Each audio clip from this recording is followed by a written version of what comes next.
올해 63이 된 한 남자가 있었습니다. 평생 성실하게 살아온 사람입니다. 형제들 학비를 대느라 자기 꿈은 접었고 명절마다 고향집 수리비도 늘 이 사람 몫이었습니다. 은퇴하고 나서야 비로소 작은 텃밭이라도 가꾸며 조용히 살고 싶었습니다. 그런데 어느 날 사촌 형이 전화를 했습니다. 야, 너 요즘 한가하잖아. 우리 애 이사 좀 도와줘라. 집 많아. 이 남자는 또 갔습니다. 허리가 아팠지만 갔습니다. 돌아오는 길 라디오에서 이런 말이 흘러나왔습니다. 인간은 자기에게 친절한 사람을 고마워하기보다 점점 당연하게 여긴다. 쇼펜하우어의 말입니다. 그 순간 이 남자는 처음으로 이런 생각을 했습니다. 나는 왜 항상 부탁받는 쪽이었을까? 오늘 이야기는 그 질문에서 시작합니다. 쇼펜하우어의 눈으로 보면 인간관계는 더 명확해집니다. 무료 구독과 좋아요 잊지 마세요. 시작합니다. 1장. 늘 좋은 사람인 당신, 그래서 제일 만만해졌습니다. 67살 박순덕 씨의 이야기입니다. 이분은 동네에서 소문난 좋은 사람이었습니다. 반찬을 잘하면 이웃집에 나눠주었고, 경조사가 있으면 제일 먼저 달려갔으며, 부탁을 받으면 거절을 하지 못했습니다. 주변에서는 늘 이렇게 말했습니다. 순덕이는 착해서 탈이야. 그런데 이상한 일이 생겼습니다.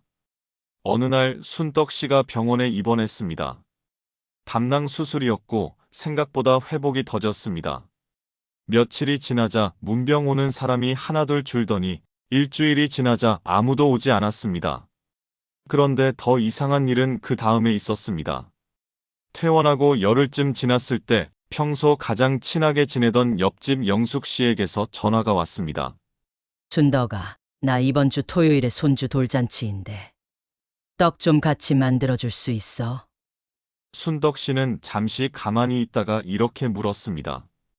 영수가 나 수술한 거 알지? 영숙 씨는 이렇게 대답했습니다. 알지. 근데 이제 괜찮아진 거 아니야? 내가 해줘야 맛있으니까.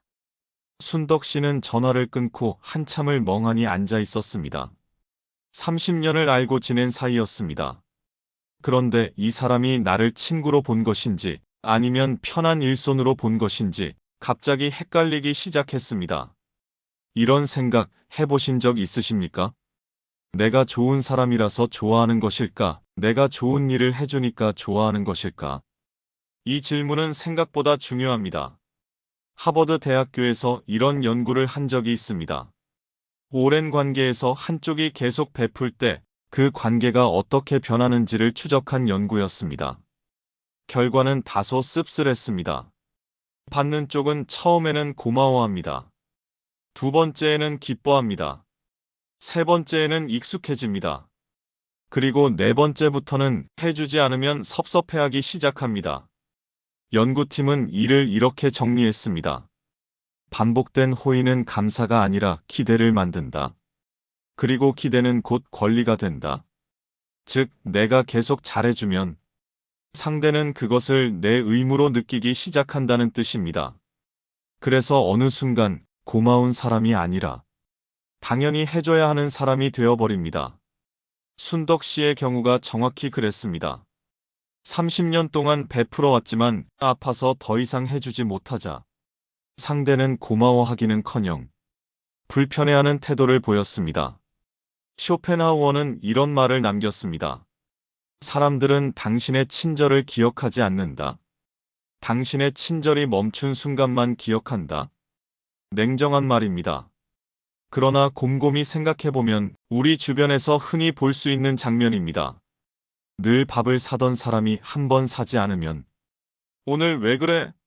라는 말을 듣습니다. 매번 차를 태워주던 사람이 한 번 못 태워주면 무슨 일 있어? 라는 반응이 나옵니다. 항상 먼저 연락하던 사람이 연락을 하지 않으면 그제야 요즘 왜 그래? 라는 말이 돌아옵니다. 이상하지 않습니까? 그동안 고맙다는 말은 거의 없었는데 하지 않자 그제야 반응이 나옵니다. 지금 주변에 이런 관계가 있으십니까? 내가 잘해줄 때는 아무 말 없다가 못해주면 그제야 불편해하는 사람. 그 사람은 나를 좋아하는 것이 아닙니다. 내가 해주는 것을 좋아하는 것입니다. 이 차이는 작아 보이지만 매우 큽니다. 나를 좋아하는 사람은 내가 못해줘도 이해합니다. 괜찮아. 힘들면 쉬어. 이렇게 말합니다. 반면 내가 해주는 것을 좋아하는 사람은 못해주면 실망하고 서운해하며 심지어 화를 내기도 합니다. 그것이 바로 신호입니다. 관계를 다시 생각해봐야 할 신호입니다. 순덕 씨는 그 이후 조금씩 태도를 바꾸었습니다. 부탁이 들어와도 예전처럼 바로 응이라고 하지 않고 생각해볼게라고 말하며 하루를 두었습니다. 그러자 흥미로운 일이 벌어졌습니다. 어떤 사람은 기다려주었고 어떤 사람은 왜 바로 대답 안 해? 라며 짜증을 냈습니다. 순덕 씨는 이렇게 말했습니다. 그때 알았어. 기다려주는 사람이 진짜 내 편이라는 걸. 내 대답을 조르는 사람은 내가 필요한 게 아니라 내가 해줄 일이 필요했던 거더라. 좋은 사람이 되는 것은 좋은 일입니다. 그러나 좋은 사람이라서 만만해진다면 그것은 관계가 아니라 이용입니다. 진짜로 나를 아끼는 사람은 내가 못해줘도 곁에 남아 있습니다. 못해준다고 해서 멀어지는 사람은 애초에 나를 보고 있던 사람이 아닙니다. 2장. 그 사람은 분명히 사과했습니다. 그런데 이상합니다. 쇼펜하우어는 이런 말을 남겼습니다. 말은 가장 싼 선물이다. 그래서 사람들은 그것을 가장 먼저 내민다. 오늘 이야기는 이 문장 하나로 시작합니다. 64살 최영호 씨에게는 동생이 하나 있었습니다. 2살 터울의 남동생이었습니다. 어릴 때부터 사고가 잦았고 돈을 빌려가면 갚은 적이 거의 없었으며 약속을 잡아놓고 나타나지 않는 일도 잦았습니다. 문제가 생기면 뒷수습은 늘 형의 몫이었습니다. 그런데 이 동생에게는 한 가지 특기가 있었습니다. 사과를 아주 잘한다는 점이었습니다. 형, 진짜 미안해. 내가 잘못했어. 목소리는 풀 죽어 있었고 고개는 깊이 숙여졌으며 때로는 눈물까지 글썽였습니다. 영호 씨는 그때마다 마음이 풀렸습니다. 그래, 반성하고 있구나. 이번에는 달라지겠지. 그러나 30년이 지나도록 달라진 것은 아무것도 없었습니다. 여러분 주변에도 이런 사람은 없으십니까? 미안하다는 말은 매우 잘하지만 행동은 늘 똑같은 사람.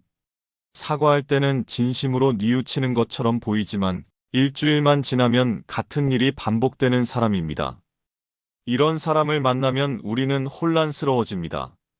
저렇게 사과하는데 나쁜 사람은 아니지 않을까? 반성하는 것 같으니 한 번만 더 믿어볼까? 그래서 다시 믿습니다. 그리고 다시 당합니다. 이 과정이 반복됩니다. 옥스퍼드 대학교에서 흥미로운 연구를 진행한 적이 있습니다. 사과를 자주 하는 사람과 실제로 행동이 바뀌는 사람이 얼마나 겹치는지를 조사한 연구였습니다. 결과는 다소 충격적이었습니다. 사과를 자주 하는 사람들 가운데 실제로 행동이 달라진 경우는 15%도 되지 않았습니다. 연구팀은 그 이유를 분석했습니다.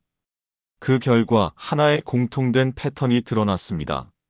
사과를 잘하는 사람들은 사과 자체를 해결책으로 여긴다는 점이었습니다. 즉, 미안해라고 말하는 순간 자기 머릿속에서는 문제가 이미 끝난 것입니다. 그래서 바꿀 필요를 느끼지 못합니다. 사과는 끝이 아니라 시작이어야 합니다. 그러나 이 사람들에게 사과는 끝입니다. 영호 씨의 동생이 정확히 그랬습니다. 형, 미안해. 이 말을 하고 나면 동생의 표정은 한결 가벼워졌습니다. 마치 빚을 다 갚은 사람처럼 보였습니다. 그러나 실제 빚은 그대로 남아 있었습니다. 영호 씨는 나중에 이렇게 말했습니다. 그때는 몰랐어. 동생이 미안하다고 할 때마다 나는 용서해 준 거고 동생은 면죄부를 받은 거였더라고. 우리는 완전히 다른 게임을 하고 있었던 거야. 쇼펜하우어는 또 이런 말도 남겼습니다. 같은 실수를 반복하는 사람에게 변명할 기회를 주지 마라. 그는 변명이 아니라 허락을 구하는 것이다. 냉정한 말입니다. 그러나 정확한 말이기도 합니다. 다음에는 안 그럴게라는 말은 때로는 이번에도 봐달라는 뜻일 수 있습니다. 그리고 우리가 다시 한번 넘어가 주면 상대는 이렇게 학습합니다. 아, 사과하면 되는구나. 그렇기 때문에 바뀔 이유가 사라집니다. 링컨 대통령의 일화가 이를 잘 보여줍니다. 링컨에게는 한때 매우 가까운 참모가 있었습니다. 그 참모는 중요한 일을 몇 차례 연속으로 실패했습니다. 그때마다 진심으로 사과했고 링컨은 기회를 주었습니다.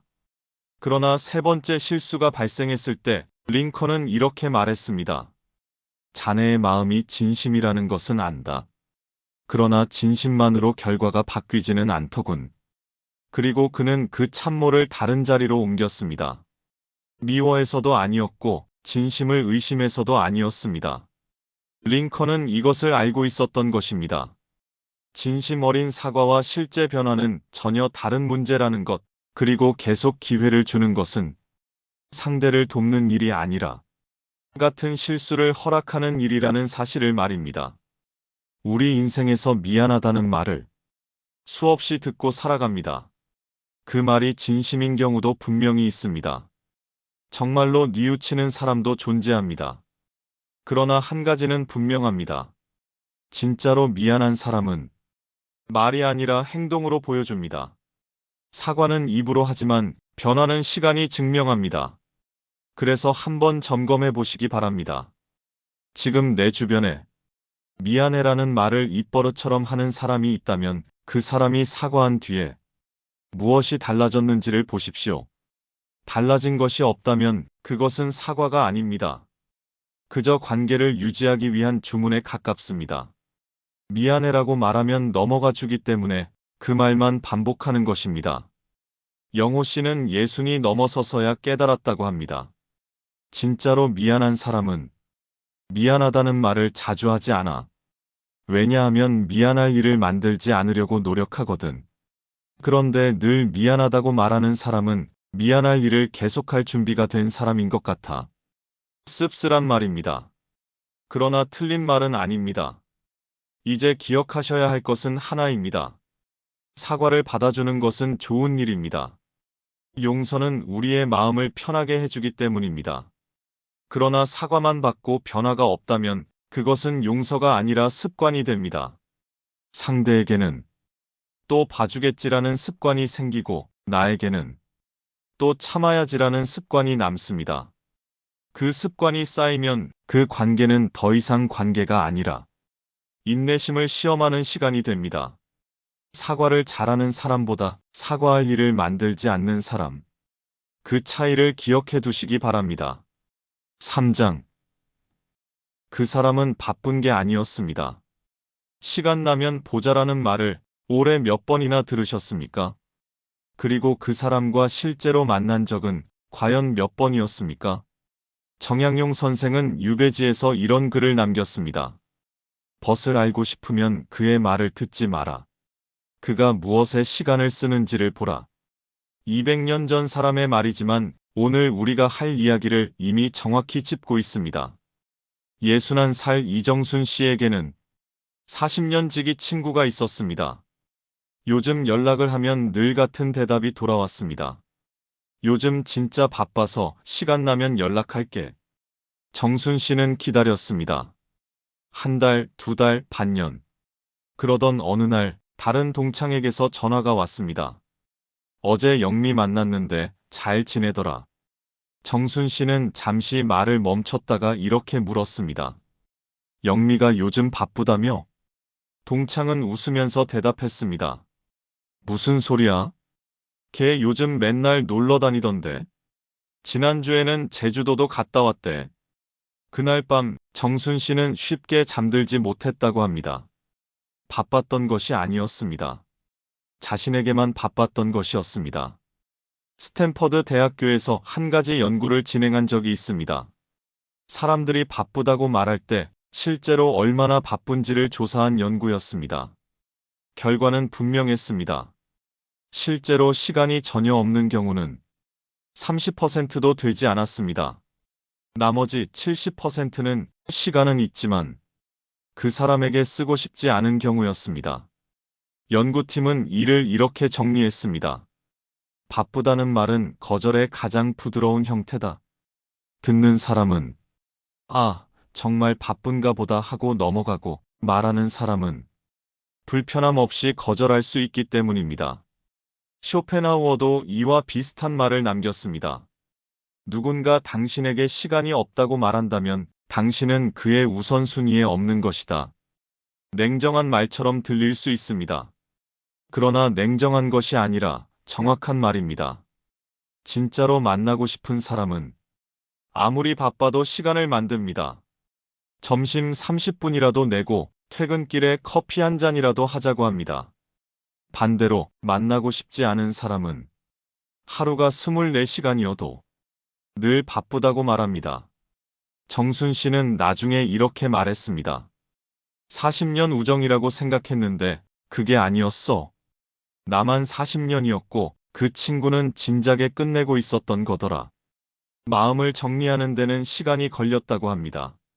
그러나 정리가 되고 나자 오히려 마음이 편해졌다고 했습니다. 이제 더 이상 기다리지 않아도 되잖아. 그게 제일 홀가분했어. 이 이야기는 누군가를 미워하라는 뜻이 아닙니다. 다만 기다리느라 쓰고 있던 마음을 이제는 자신에게 쓰라는 이야기입니다. 오지 않는 연락을 기다리는 것보다 오늘 저녁 무엇을 먹을지 고민하는 시간이 훨씬 더 나은 시간일 수 있습니다. 기다림이 길어질수록 그 관계는 이미 답을 말해주고 있습니다. 4장. 피는 물보다 진하다. 정말 그렇습니까? 톨스토이는 말년에 이런 글을 남겼습니다. 가족이라는 이유로 상처 주는 사람을 평생 곁에 두어야 할 의무는 없다. 러시아 최고의 문호였던 그는 80이 넘은 나이에 집을 나왔습니다. 부인과 자식들 곁을 떠나 기차역에서 생을 마감했습니다. 왜 그랬을까요? 평생을 가족이라는 이름 아래 너무 많은 것을 참고 살아왔기 때문입니다. 가족인데 어떡합니까? 피가 섞였는데 그래도 참아야지. 이 말을 우리는 얼마나 자주 해왔습니까? 그리고 그렇게 참은 뒤에 마음이 편해졌던 적은 과연 있었습니까? 68살 강말순 씨의 이야기입니다. 말순 씨에게는 시누이가 하나 있었습니다. 결혼 초부터 사이가 좋지 않았습니다. 시누이는 집에 올 때마다 청소 상태를 살폈고 반찬 가짓수를 세었으며 아이들 성적을 물었습니다. 말순 씨가 무엇을 해도 늘 한마디씩 덧붙였습니다. 형부 양말을 이렇게 널면 어떡해? 조카가 왜 이렇게 말랐어? 밥을 안 먹이나? 이런 시간이 40년 동안 이어졌습니다. 그때마다 말순 씨의 남편은 이렇게 말했습니다. 그래도 내 동생인데 참아. 그러던 어느 해 추석이었습니다. 시누이는 또 집에 왔고 이번에는 손녀까지 데리고 왔습니다. 말순 씨가 정성껏 차린 상을 보더니 시누이는 손녀에게 이렇게 말했습니다. 큰엄마 음식은 좀 짜니까 조금만 먹어. 말순 씨는 가만히 앉아 있었습니다. 그런데 이상하게도 그날은 눈물이 나지 않았다고 합니다. 대신 이런 생각이 들었다고 했습니다. 아, 이 사람은 안 변하는구나. 40년 전이나 지금이나 똑같구나. 쇼펜하우어는 이렇게 말했습니다. 피를 나눴다는 것은 우연이다. 서로 아끼는 것은 선택이다. 우연에 평생을 바칠 필요는 없다. 충격적으로 들릴 수 있습니다. 그러나 곰곰이 생각해보면 우리는 친구는 스스로 선택합니다. 맞지 않으면 멀어지고 맞으면 가까워집니다. 그것이 자연스럽습니다. 하지만 가족은 다릅니다. 가족이니까라는 말 한마디로 선택권이 사라져버립니다. 캘리포니아 대학교에서 의미 있는 연구를 진행한 적이 있습니다. 가족 관계가 스트레스의 원인인 경우와 외부 관계가 원인인 경우를 비교했습니다. 결과는 분명했습니다. 가족에게 받은 상처가 회복되는 데 걸리는 시간은 2배 이상 길었습니다. 이유는 간단합니다. 가족에게 상처를 받으면 피할 곳이 없기 때문입니다. 친구에게 상처를 받으면 만나지 않으면 됩니다. 직장 동료에게 상처를 받으면 자리를 옮길 수도 있습니다. 그러나 가족은 다릅니다. 명절마다 만나야 하고 경조사마다 얼굴을 봐야 하며 완전히 피할 수가 없습니다. 그래서 상처가 아물 시간조차 주어지지 않습니다. 니체는 이런 말을 남겼습니다. 가장 가까운 사람이 주는 상처가 가장 깊다. 그 이유는 분명합니다. 가까운 사람에게는 방어를 하지 않기 때문입니다. 모르는 사람이 한마디 하면 저 사람이 뭘 알겠나 하고 넘길 수 있습니다. 그러나 가족의 말은 곧바로 마음 깊숙이 들어옵니다. 그래서 더 아프고 그래서 더 오래 갑니다. 말순 씨는 그 추석 이후로 신우이의 연락을 받지 않기 시작했습니다. 처음에는 남편이 이렇게 말했습니다. 그래도 내 동생인데. 그때 말순 씨는 조용히 대답했습니다. 당신 동생이지 내 동생은 아니야. 나는 40년을 참았어. 이제는 그만 참을래? 가족이라서 더 잘해야 한다는 말, 틀린 말은 아닙니다. 그러나 그 말은 양쪽 모두에게 해당될 때만 의미가 있습니다. 나만 참고, 나만 맞추고, 나만 가족이니까라는 말로 버티고 있다면 그것은 가족이 아닙니다. 그저 일방적인 희생일 뿐입니다. 피는 물보다 진하다는 말에는 한 가지 조건이 빠져 있는 듯합니다. 서로 아껴줄 때라는 조건입니다. 아껴주지 않는 피는 남보다 더 불편한 관계일 뿐입니다. 그런 관계까지 평생 지켜야 할 의무는 없습니다. 5장. 이런 사람은 절대 놓치면 안 됩니다. 여기까지 들으신 분들 가운데 혹시 마음이 조금 무거워지신 분도 계실 것입니다. 끊어야 할 사람에 대한 이야기만 이어졌기 때문입니다. 그래서 이번 장에서는 반대의 이야기를 하겠습니다. 놓치면 진짜로 후회하게 되는 사람, 평생 곁에 두어야 할 사람에 대한 이야기입니다. 이런 사람은 어떻게 알아볼 수 있을까요? 괴테에게는 평생 친구가 한 명 있었습니다. 실러라는 작가였습니다. 두 사람이 처음 만났을 때 사이는 좋지 않았습니다. 괴테는 이미 명성을 얻은 인물이었고 실러는 아직 무명이었습니다. 실러는 괴테를 질투했고 괴테는 실러를 무시했습니다. 그러던 어느 날 실러가 괴테에게 편지를 보냈습니다. 그 편지에는 이렇게 적혀 있었습니다. 당신의 작품을 읽었습니다. 솔직히 질투가 났습니다. 그러나 인정합니다. 당신은 천재입니다. 괴테는 그 편지를 읽고 크게 놀랐다고 합니다. 질투를 솔직하게 인정하면서 동시에 상대를 존중하는 일, 그것이 얼마나 어려운 일인지 괴테는 잘 알고 있었기 때문입니다. 그날 이후 두 사람은 친구가 되었습니다. 10년 동안 거의 매일 편지를 주고받았고 실러가 세상을 떠나는 날까지 그 우정은 이어졌습니다. 괴테는 나중에 이렇게 말했습니다. 실러는 내가 없어도 충분히 잘 살 수 있는 사람이었다. 그런데도 내 곁에 있어 주었다. 그가 진짜 친구다. 이 말은 곱씹어볼 가치가 있습니다. 없어도 잘 살 수 있는데 곁에 남아있는 사람. 이것이 핵심입니다. 무언가가 필요해서 붙어있는 관계가 아니라 그냥 함께 있고 싶어서 곁에 있는 사람. 그런 사람이 진짜입니다. 하버드 대학교에서는 성인 발달 연구를 오랫동안 진행해 왔습니다. 75년에 걸쳐 사람들의 삶을 추적하며 누가 건강하게 오래 사는지, 어떤 관계가 행복을 주는지를 조사했습니다. 그 결과는 분명했습니다. 행복한 노년을 보낸 사람들에게는 공통점이 하나 있었습니다. 의존하지 않는 친구가 있었다는 점입니다. 서로 매일 연락하지 않아도 불안하지 않고 한 달에 한 번 만나도 어색하지 않으며 도움을 주고받지 않아도 서운해하지 않는 관계. 그런 친구가 단 한 명만 있어도 삶의 만족도는 크게 높아졌습니다. 쇼펜하우어 역시 친구에 대해 이런 말을 남겼습니다. 좋은 친구는 햇볕과 같다. 없어도 살 수는 있지만 있으면 모든 것이 달라진다. 냉정한 철학자로 알려진 쇼펜하우어가 이처럼 따뜻한 표현을 남겼다는 사실은 그만큼 진짜 친구가 귀하다는 뜻일 것입니다. 65살 김봉남 씨의 이야기입니다.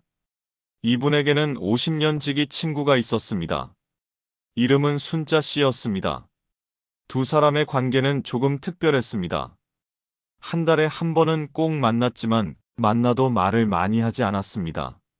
함께 시장에 가고 국밥을 먹고 같이 걸어서 집으로 돌아갔습니다. 수다를 떨 때도 있었지만 아무 말 없이 걷기만 할 때도 많았습니다. 봉남 씨의 남편이 한 번은 이렇게 물었다고 합니다. 맨날 만나서 뭐해? 말도 별로 안 하던데. 그때 봉남 씨는 이렇게 대답했습니다. 말 안 해도 편한 사람이야. 그래서 만나는 거야. 말하지 않아도 편한 관계는 사실 가장 만들기 어렵습니다. 보통은 침묵이 어색합니다. 그래서 무슨 말이라도 해야 할 것 같고 조용해지면 괜히 불안해집니다. 내가 뭐 잘못했나 하고 스스로를 돌아보게 됩니다.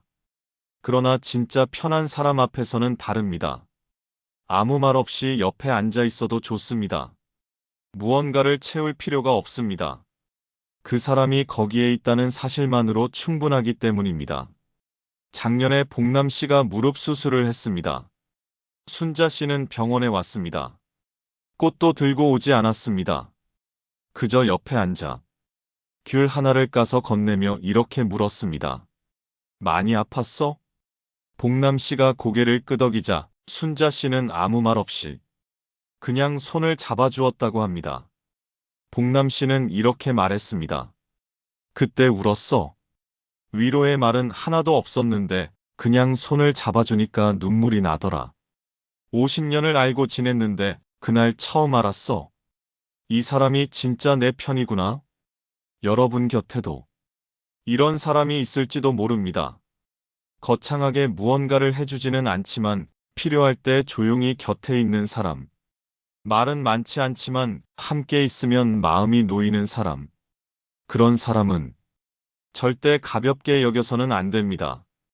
잘 챙기셔야 합니다. 그런 사람은 생각보다 훨씬 드뭅니다. 6장. 이 사람 앞에서는 이상하게 말이 없어집니다. 공자는 제자들에게 이런 말을 남겼습니다. 좋은 벗과 함께 있으면 하루 종일 말이 없어도 마음이 허전하지 않다. 2500년 전 사람의 말이지만 우리가 찾는 관계의 본질을 정확히 짚고 있습니다. 혹시 이런 사람이 있으십니까? 함께 있으면 말이 자연스럽게 줄어드는데 그 침묵이 전혀 불편하지 않은 사람입니다. 69살 윤정혜 씨의 이야기입니다. 정혜 씨에게는 아주 오래된 친구가 하나 있었습니다. 중학교 때부터 알고 지낸 사이였으니 50년이 훌쩍 넘는 관계였습니다. 이 친구는 조금 특별했습니다. 처음에는 수다를 떨다가도 어느 순간 둘 다 조용해졌습니다. 처음에는 정혜 씨도 어색했다고 합니다. 내가 뭔가 잘못 말했나? 혹시 심심한가? 그래서 괜히 말을 꺼내려고 애를 썼습니다. 그런데 어느 날 친구가 이렇게 말했습니다. 그냥 가만히 있어도 돼. 나는 내 앞에서 조용한 게 제일 편해. 그 말을 듣고 정혜 씨도 마음이 놓였다고 합니다.